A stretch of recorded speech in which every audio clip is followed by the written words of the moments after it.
Thank you so much, Tonya. I am very honored to be speaking at this conference. It's always amazing, and I echo the sentiments of Dr. Tyson. Amazing attendance, so thank you all for coming.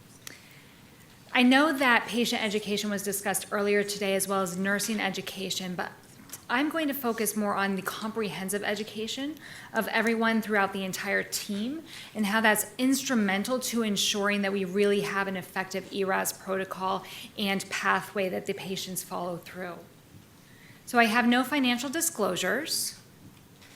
And by the end of the talk, I'm hoping that first you'll be able to understand different strategies that you can utilize to standardize the perioperative care that your patients are receiving, and then also describe how important it is to have uniform education not only for the patients but also the entire care team to successfully implement an ERAS protocol.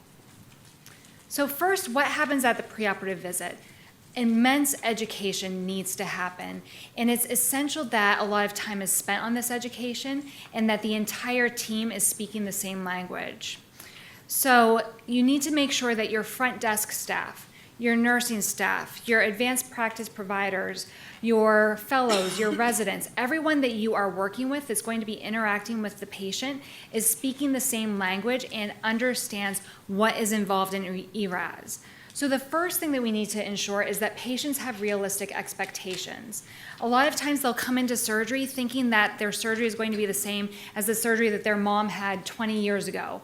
Very commonly, my hysterectomy patients will come in and say, well, my mom stayed in the hospital for a week after her hysterectomy, so that's what I'm going to do.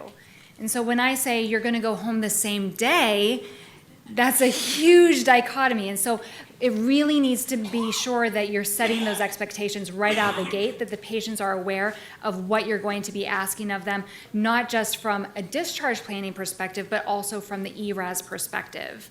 You also want to make sure they understand their goals for postoperative care. They will be going home very quickly after surgery, either the day of or the next day. And if they are staying in the hospital, what is going to be involved in their care? A lot of patients, when we talk about going home the same day, because that is a change for them, there's a lot of anxiety associated with that. And so you need to make sure that you do everything you can to decrease that anxiety by ensuring that you communicate the preset discharge criteria. My patients oftentimes will say, oh no, I can't go home because I might pass out. And I tell them, I will be the first one to say that it is not safe for you to go home. You are not going to go home unless you meet A, B, C criteria. And that alleviates the anxiety. It helps them to become engaged in the entire protocol and pathway. They also need to understand that, yes, they're going to go home quickly, but we're going to follow up with them.